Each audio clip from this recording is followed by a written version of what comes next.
Di desa ini anak ok nggak tanya umur, ditanyanya cuman kuat apa enggak. Balmocino datang sambil nyengir, seolah latihan paling berat hari itu cuman nahan lapar. Masalahnya di desa ok, senyum santai sering dikira tanda lemah. Tapi Balmocino nggak membalas, cuman lihat satu orang aja, ayahnya. Setiap kali ayahnya lewat, Balmocino pura-pura biasa aja, padahal matanya minta dilihat. Malam pun turun, desa mulai sepi, dan Balmocino baru berhenti pura-pura santai. Tangannya gemetar, kakinya mau menyerah duluan, tapi batunya tetap naik sedikit. Begitu jatuh dia nggak teriak, cuma narik napas, ngelap debu, terus coba lagi. Kayu sebesar badannya pun diseret, bukan biar dipuji, tapi besok biar nggak ditawain lagi. Melewati beberapa rintangan sebelum musuh besar benar-benar muncul. Dari jauh ayahnya berhenti sebentar, nggak bilang apa-apa, tapi dia melihat semuanya. Besok paginya ayahnya berangkat ke hutan dalam, dan Balmocino dia jelas bukan tipe yang bisa disuruh untuk diam.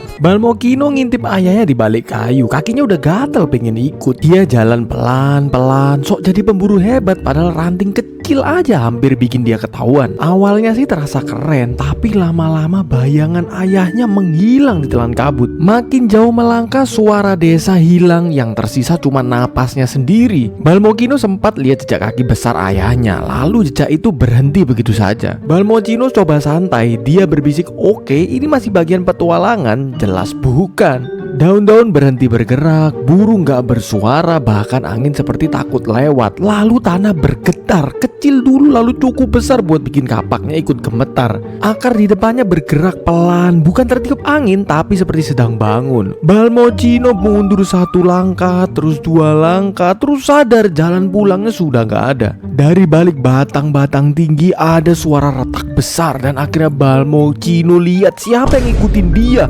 Balmocino langsung angkat kapaknya, tapi kali ini Grumrud maju satu langkah dan tanah di bawah pun langsung gemetar. Balmocino coba teriak garang, tapi yang keluar malah suara kecil kayak cegukan.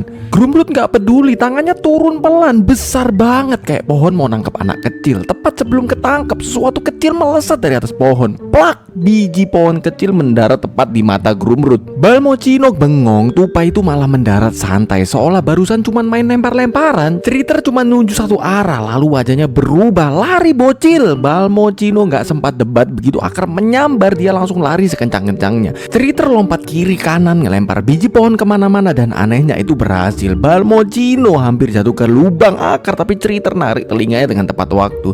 Di balik batu besar, Balmocino akhirnya bisa napas, tapi matanya masih gemetar. Ceriter menatap Balmocino serius, "Kalau mau hidup jangan pura-pura berani, gerak aja mesti takut." Setelah lolos dari Grumrud, Balmocino baru sadar kapak kecilnya lebih cocok ngupas buah daripada lawan monster. Ceriter cuma ngangkat bahu, seolah bilang kalau mau balik sana jangan bawa sendok kayu. Jadi Balmocino pulang bukan buat nyerah, tapi buat datang lagi dengan lebih siap. Di desa anak-anak ok lagi berkumpul. Hari ini bukan latihan biasa, hari itu ujian kapak. Kapak-kapak besar dipajang, ada yang ukurannya hampir sama kayak Balmocino. Ujian pertama angkat batu. Balmocino udah tahu rasa sakitnya, tapi kali ini dia bertekad kuat. Tangannya gemetar lagi, beda sekarang. Balmocino nggak nurunin batunya. Ujian kedua jalur panas, batu pijakannya merah menyala dan Balmocino harus lewat tanpa panik.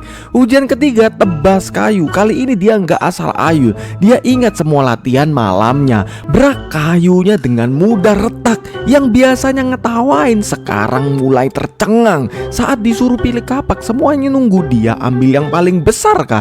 Tapi Balmocino cuma geleng, dia memilih kapak yang pas di tangannya, dan anehnya kapak itu seperti ikut memilih dia. Kapak baru sudah di tangan, dan kali ini Balmocino masuk hutan bukan karena nekat, tapi karena dia punya tujuan. Ceriter lompat duluan, gaya banget. Balmocino cuma ngikutin sambil berusaha gak kelihatan takut. Mereka cari jejak ayahnya, tapi yang mereka temukan duluan suara tangisan kecil dari semak-semak.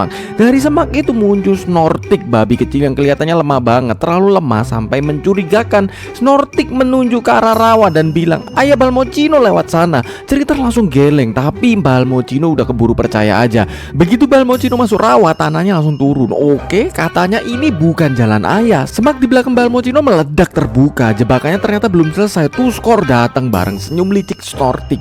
Ceriter nggak fokus ke yang besar dulu, matanya langsung ke Snortik karena dia tahu biang ributnya justru yang kecil. Tuskor nyeruduk tanpa pikir panjang. Balmocino cabut kakinya dari lumpur dan bersiap nahan benturannya.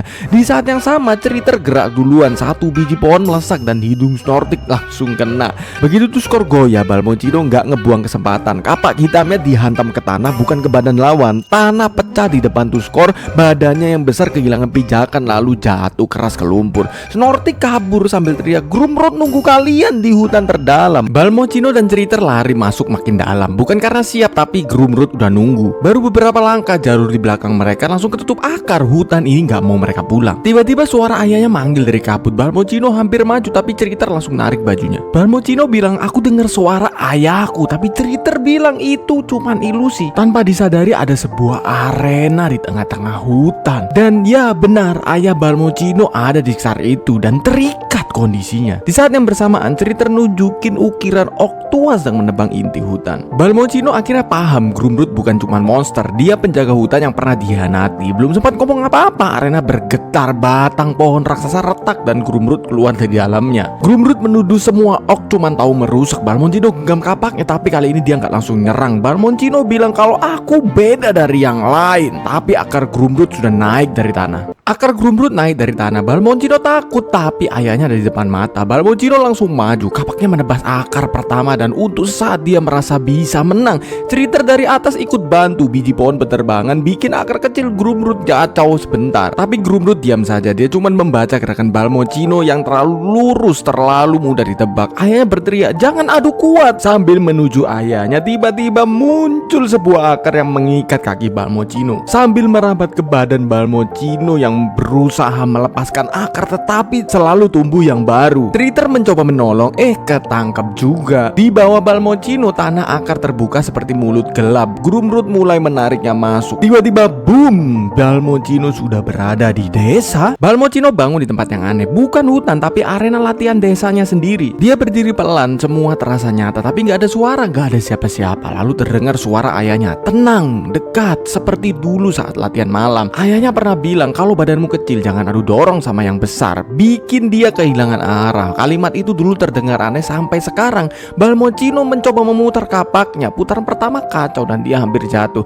Dia coba lagi, kali ini lebih pelan. Kapaknya mulai muter, bukan buat menghantam tapi membelokkan. Putaran ketiga angin kecil muncul. Balmocino baru sadar kapak ini bukan cuma kuat tapi cepat. Suara ayahnya terdengar lagi, jangan lawan kekuatannya, putar balik arahnya. Balmocino menutup mata. Saat dibuka lagi, suara Grumrud kembali dan kapaknya sudah siap berputar. Balmocino membuka mata, akar masih melilit tubuhnya, tapi kali ini wajahnya nggak panik lagi. Dia ingat kata ayahnya, jangan lawan kekuatan besar, belokkan arahnya. Kapaknya mulai berputar pelan, akar yang menahannya bukan putus tapi malah terdorong ke samping. Putarannya makin cepat, akarnya tadinya mengunci tubuhnya mulai saling bertabrakan sendiri. Dari luar, Grumrud merasa akarnya bergetar. Untuk pertama kalinya monster itu mundur sedikit. Balmocino keluar dari lubang akar dengan kapak berputar. Bukan keren-kerenan, kali ini memang berhasil. Grumrud menyerang lagi, tapi setiap akar yang datang Balmocino putar balik ke arahnya.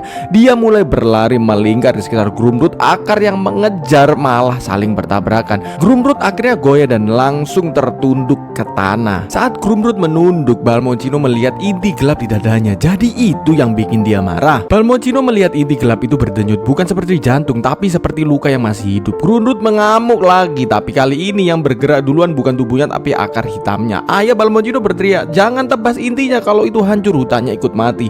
Balmocino menarik napas. Kali ini dia nggak cari cara menghancurkan, dia cari cara menyelamatkan. Dia memutar kapaknya lebih cepat. Akar hitamnya menyerang, mulai dibelokkan satu persatu. Ceriter lihat celah, dia lompat ke arah ayah Balmocino dan mulai gigit akar kecil yang mengikatnya. Balmocino akhirnya sampai di depan inti itu. Kapaknya naik lalu diarahkan bukan ke inti tapi ke akar hitam yang melilitnya. Satu tebasan bersih, akar hitam putus dan Grumrud menjerit, bukan marah tapi seperti rasa sakit lama akhirnya lepas. Akar yang mengikat ayahnya ikut melemah. Ceriter tarik satu lagi dan ayah Balmocino akhirnya bebas. Grumrud berhenti menyerang, tapi dari bawah tanah akar hitam lain bergerak menuju desa orc.